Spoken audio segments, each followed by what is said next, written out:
Hi there. My name is Kelly Grody, and I'd like to welcome everyone to the Level 3 Secondary Staff live webinar in conjunction with the 2020 Regional Rules Seminar. Lucky for you, I'm not the only voice behind the screen, as Janet Calandro is co-presenting with me today. In addition, Cindy Merrill, as well as Chris Strobel, our director over the Level 3 Secondary Staff, is joining in today's session. Remember, as an association-wide session, secondary is specific to Divisions 2 and 3, while Level 3 is specific to Division 1. What are we going to talk about today? In looking at the next slide, we'll see that we're going to provide you an overview of the violation structure and definitions, with an emphasis on the definitions related to Level 3 and secondary violations, of course. In addition, we're going to talk through how to respond when you have a violation on your campus that is required to be reported. In addition, we're going to wrap it up with a brief mention of how you might interact through letters of inquiry with our staff, talk about the online reporting system, and go over some available resources. Now, before turning it over to Janet, my co-presenter, and I promise I will let her talk, just let me steal a few more moments to remind you about your membership's obligation to report violations when they're detected. It's required. It's not optional, as noted in the Constitution and the specific bylaws noted on the slide. Schools, you need to report non-compliance as it occurs. And the good news is, using our online reporting system, you have an effective and efficient way to deal with violations as they arise. They're discovered, you report it, you take action, right? You provide education as needed, you're able to move on. Well, maybe not as fun as frequent flyer miles, the Committee on Infractions has in fact noted that through the act of reporting these minor infractions, it reflects positively on member institutions. And by self-reporting the institution, you're able to demonstrate that you have systems in place to monitor your programs, which is an element of institutional control. In fact, the committees have noted they're more concerned in situations when institutions aren't reporting any violations through that online reporting system. To further support the idea that it's a good thing to report violations, let's take a look at some numbers. You're not alone, as our staff has processed in the calendar year of 2019, nearly 5,300 secondary and Level 3 violations.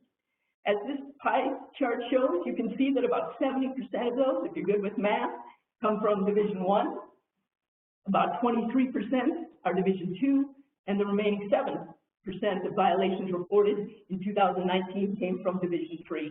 This is not a significant change in the percentages among the three divisions in recent years. So let's drill down a bit more, starting with Division 1, because everybody wants to know about the numbers. It's not a surprise, as you can tell here, that recruiting violations are the most prevalent that are reported to our staff. It's important to recognize, and maybe share with your coaches, that about 99% of all those recruiting violations resulted in some sort of penalty. You know, everybody focuses on the numbers. It's a common request from the membership. What are the most frequently violated bylaws? But keep in mind that they're just the most common violations. They're not often the most significant violations. We just see them the most. However, there are violations that are more significant, and as I noted, may be reported less frequently, that they may involve more significant penalties, and I'm going to talk about those later. Switching to Division 2, we've got eligibility and recruiting that are the bulk of the violations that are reported by the Division 2 membership. When looking at the recent Division 2 major infractions cases as well, many of those involve Bylaw 14, which is eligibility. Therefore, given the prevalence with secondary violations in Division 2, along with major infractions for Division 2, it's important that this area that you have a robust education and monitoring system in place as a compliance staff related to eligibility issues on your campus. Finally, turning to Division 3, we actually see the pie chart shows there's three areas. Again, Bylaw 14, which is eligibility, recruiting, Bylaw 13, but also playing and practice seasons are the most frequently violated bylaws and submitted by the Division 3 membership in 2019. In each of those pie charts on the left side, you saw there's a color-coded T that helps identify the operating bylaws that in 2019, we saw at least 10 or more self-reports come in through the online reporting system. So I know Chris is monitoring the chat. I didn't know if any questions came in. If there's not any questions, I'll go ahead and turn it over to Janet. Okay. Thanks, Kelly, and a warm welcome to everybody who's on this virtual flight with us today to go along with Kelly's commentary. The primary way our team gets to interact with the membership is when you've got a level 3 or secondary violation to report. Overview of the structure and the definitions is a good way to start.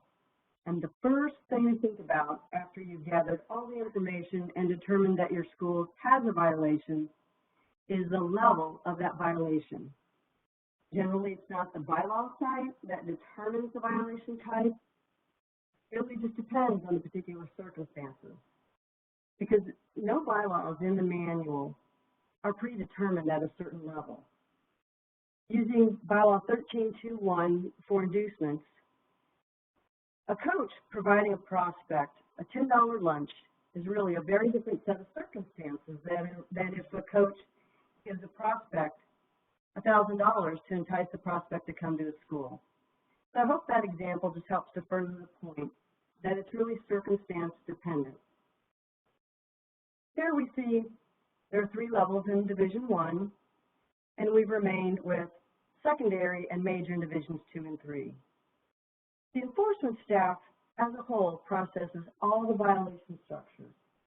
The most serious violations, which are defined as level 1 or level 2 in Division 1, and those that are major in Divisions 2 and 3.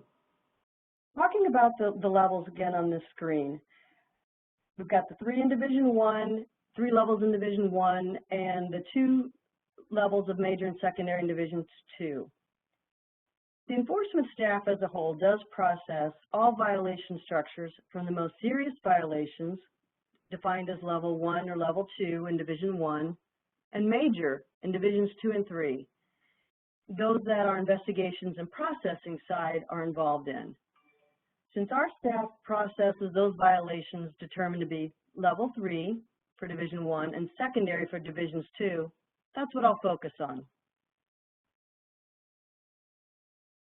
It's important to have an understanding of the definitions for level 3 and secondary violation types to help you be able to assess where you think your violation belongs. As you can see, there are some similarities in the definitions, but there are some differences too. To put them into context, let's say that a Division 2 school had a violation when they let one enrolled student athlete practice prior to signing the drug testing consent form. The student athlete signed all other documents. This is something that for secondary's definition, it's isolated or inadvertent, right? We've only got one student athlete with one required document that wasn't signed. It's also only a minimal recruiting competitive or other advantage. She practiced on a limited basis, 1 or 2 times before getting the document signed. There's no significant benefit involved here either.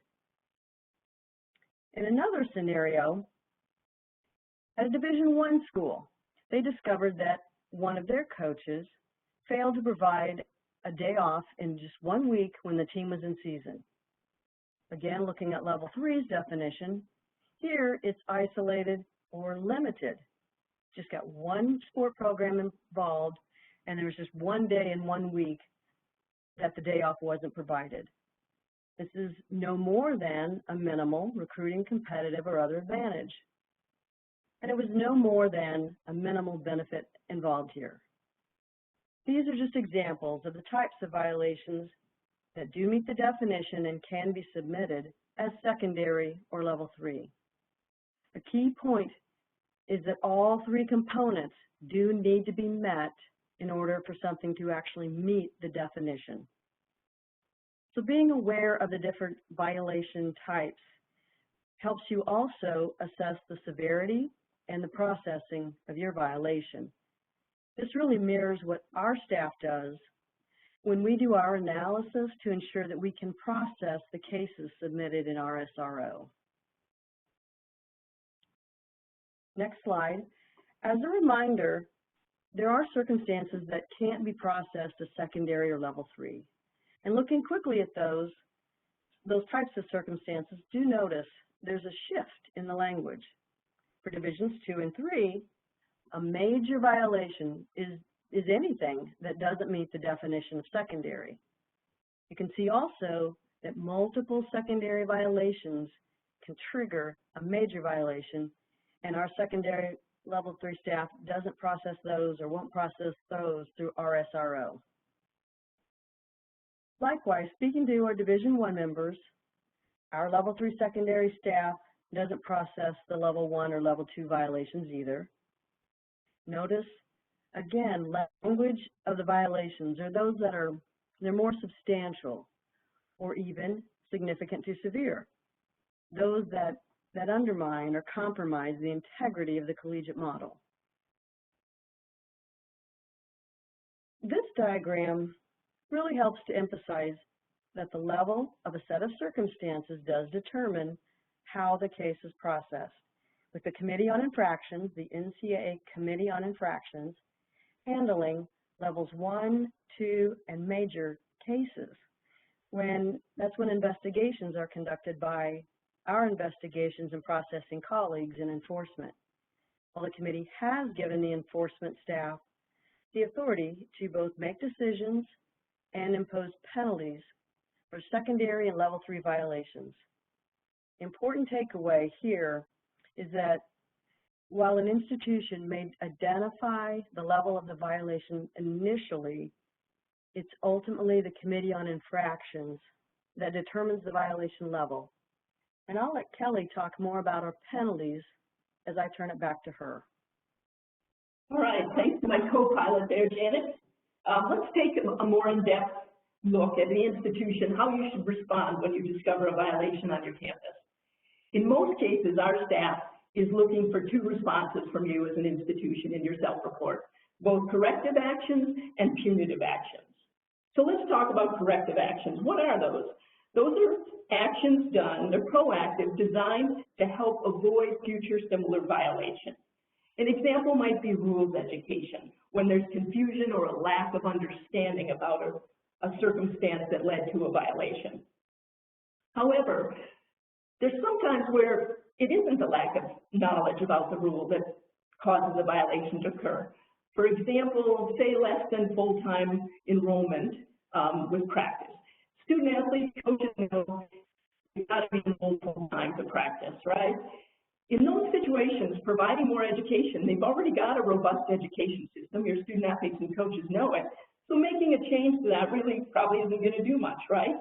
In those situations, you're probably going to have to look and see, are there existing policies or procedures that we can tweak or make enhancements that will help us avoid those violations in the future. So a corrective action usually involves rules education or procedural or policy changes. These are the most common types. So now we come to penalties. These actions are meant to address the advantage gained and actually disadvantage the involved program. Remember, these are penalties we're talking about. As Janet indicated, the Committee on Infraction gives our staff the authority to make decisions related to secondary and level 3 violations. We look at several things when we're trying to make a decision in addition to what you submitted, including case precedent. But we do look at every case individually, and it's important to realize when you're looking at case precedent that it is just a summary of the information, and it's really just one tool we use. When you're looking at case precedent, your goal shouldn't be, oh, I found one case and there was no further action by the enforcement staff. Rather, take a look at it as a general body. See if there's trends, shifts, what recent situations occurred, how closely does that case where there was no action taken by the enforcement staff, how closely does it match your circumstances in your self-report? In addition, even if our staff took no further action, you need to look at what was the institution's penalties, what did they impose, what did the conference impose? We may have just taken no further action because the institution and conference collectively took more than or at least appropriate and necessary penalties in response to that violation. So, and we realized, you know, you're on campus, you're in the situation, you're in the thick of it, right? You know best how to respond when you've got a violation. But a lot of times institutions ask, what should we do? And in order to help institutions with this process and have a starting point when you do have these frequently inadvertent violations that occur on campuses, there's standard penalty documents that are available for all 3 divisions. A common example of a standard penalty is a 2-for-1 for many recruiting violations. For example, you've got that assistant field hockey coach who sends written correspondence to a prospect prior to the time that it's permissible. Too early, right?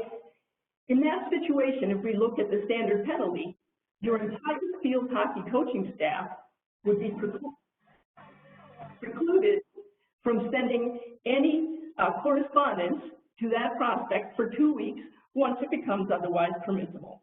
There's an example of that 2-for-1, the standard penalty for that inadvertent violation. And when you do have those violations on your campus, you can certainly reference that standard penalty document for these inadvertent mistakes. But again, it's just the starting point. You've got a better sense if you want to go beyond the standard penalties, and certainly realize that penalties are very different for intentional violations. So taking a look at what are the elements of an appropriate penalty, what should you consider, right? 3 things. First of all, in an appropriate area. If your violation is a recruiting violation, impose a recruiting restriction. If your violation involves over the team limit for financial aid, certainly go ahead and impose a penalty that involves financial aid and team equivalencies or counters. Pretty straightforward, right? In addition, your penalty should go beyond the advantage gained. So earlier when I mentioned that standard penalty document, I talked about the penalty being 2 weeks, right? No written or electronic correspondence. It not only puts the coaching staff back on a level playing field, but it actually disadvantages them with that 2nd week of restricted correspondence to that prospect. Finally, the penalty should involve the sport program. That one should be really obvious, right? Don't penalize the softball program for the football program's violations, right? But it's also the whole coaching staff. It's not just that assistant field hockey coach who sent the correspondence too early. In addition, it needs to impact the involved individual, whether that's a student athlete or the prospect. But when we talk about the prospect, you got to keep in mind that that prospect still has to be recruitable. So if that prospect has signed an NLI with your institution or another institution by the time the violation is discovered, or they've actually even enrolled somewhere already, they're no longer considered recruitable.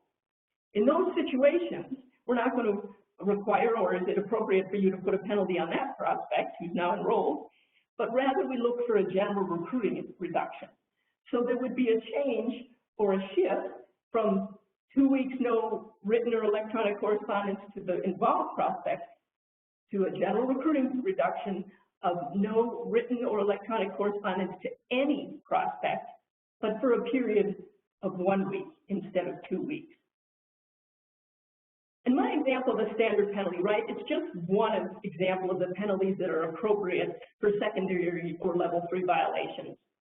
And before really going into some of the more significant penalties when we encounter turbulence, say on your campus, right, I want to just mention a couple things. If you can see me, I am smiling.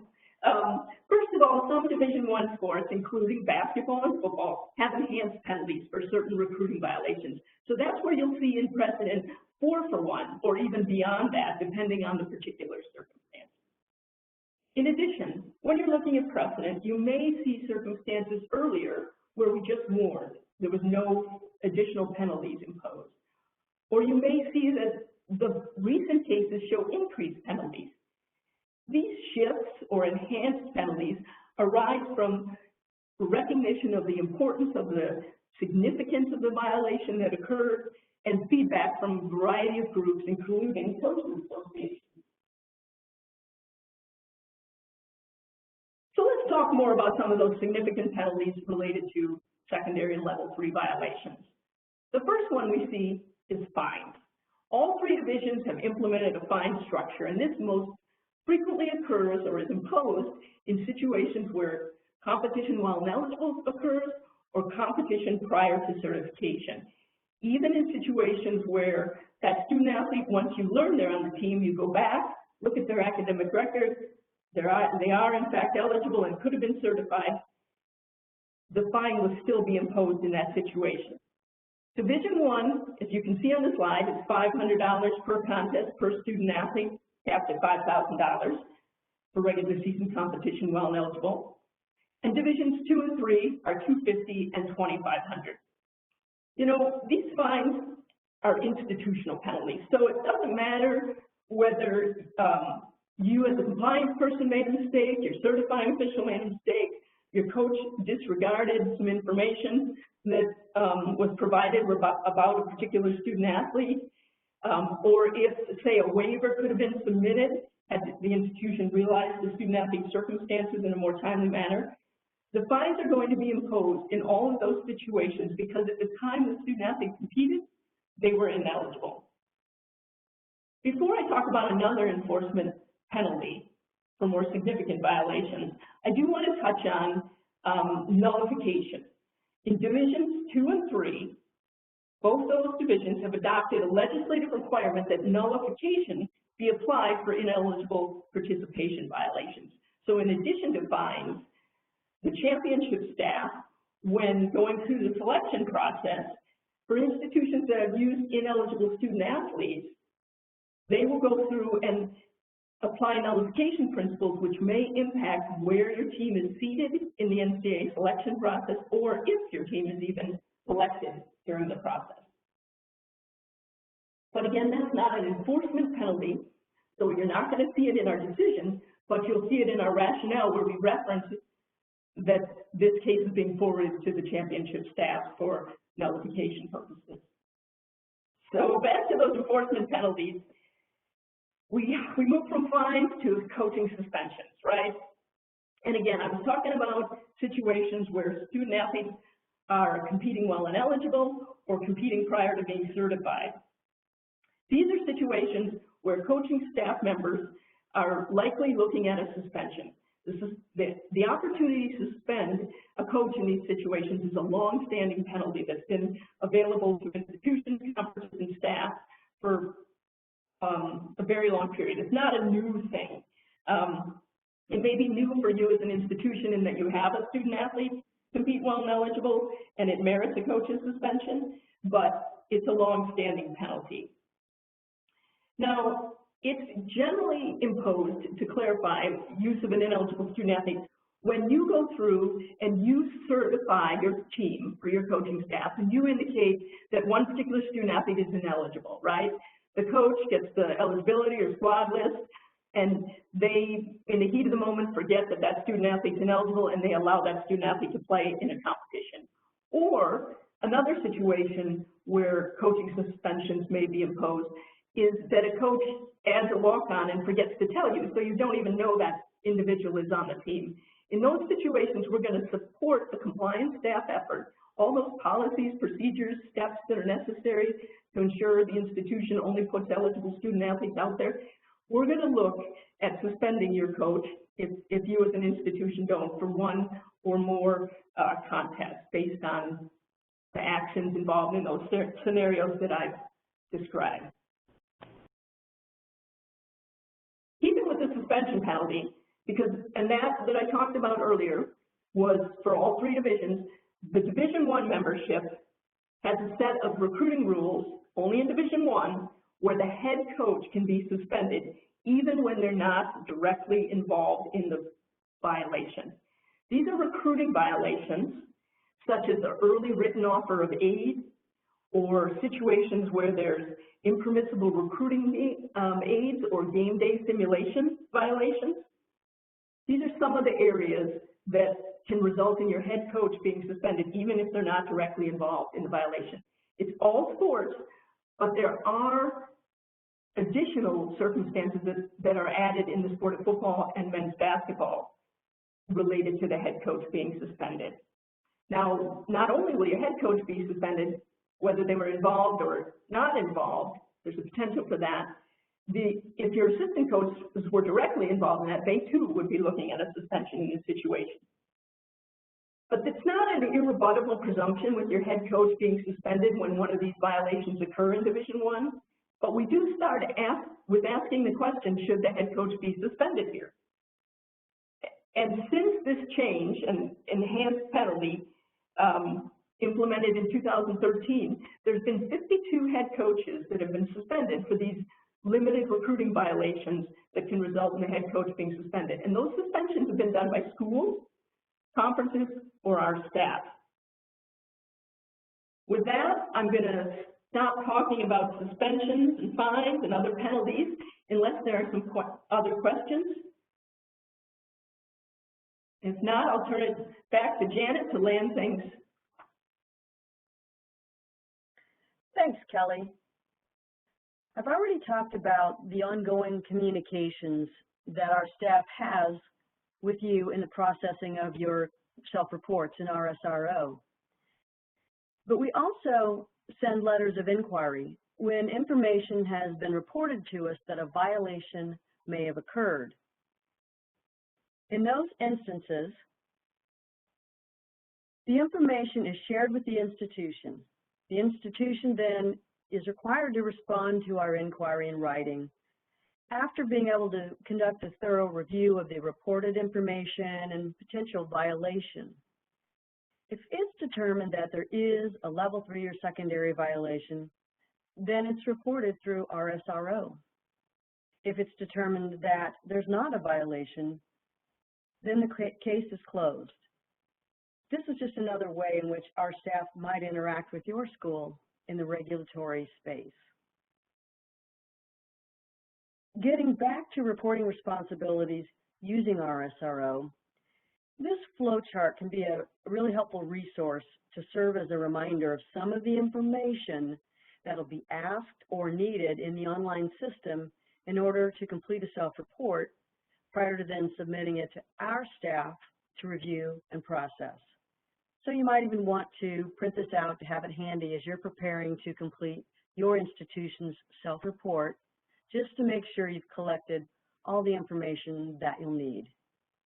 And another resource that'll soon be available in the NCA Learning Portal is a live, it's a recorded tutorial. There we go, from a live RSRO account. Our staff's video, and I've got to give kudos to Cindy Merrill for this, it was designed to assist those of you at our schools who are responsible for creating and submitting your school's level 3 and secondary violation reports in RSRO. Our tutorial provides a great overview with commentary and other tips on some of the key areas within each of these 5 steps that you'll need to complete in order to submit your violation report. So we're looking forward to getting that out to you. Because many of the violations involve prospective or current student athletes, it's good to review de minimis and restitution violations. This here is an area that can be tricky because in both of situations, you're required to report a level 3 or secondary violation. In the manual and in LSTBI, you'll see violations or bylaws marked with a D are de minimis. Now, those do not impact eligibility. These are just institutional violations. There's no reinstatement necessary. While bylaws marked with an R or restitution, they do impact the prospects or the current athlete's eligibility. But if $200 or less, your school can handle the eligibility matter by having the student athlete or the prospect donate the value to a charity, and this needs to be prior to participating in competition. But if you don't know how to value, or maybe you can't determine how to value something appropriately, such as access and whether it has any value or not, make sure to reach out to the student athlete reinstatement staff so that you're able to value the benefit appropriately. And keep in mind that prior to submitting your level 3 or secondary violation, you will need to determine, based on the facts in your case, whether that violation affects eligibility.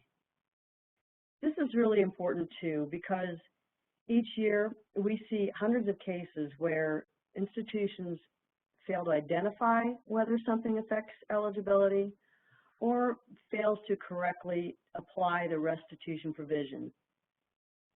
We'll attempt to identify the things that affect eligibility in our process, but you shouldn't wait for us to identify this. The last thing we want to see is for your institution to have an ineligible student athlete competing. So if you have any question regarding the violation and the impact that it may have on eligibility, be sure to reach out to our student athlete reinstatement staff. And while you're in that process of determining the impact of eligibility, make sure to go on to the student athlete reinstatement homepage, go to the previously approved list for your respective division. When you find that previously approved list, it will include the bylaws, and it'll also include any required conditions that need to be satisfied. You can go to either to LSDBI or go to the Student Athlete Reinstatement homepage on NCAA.org.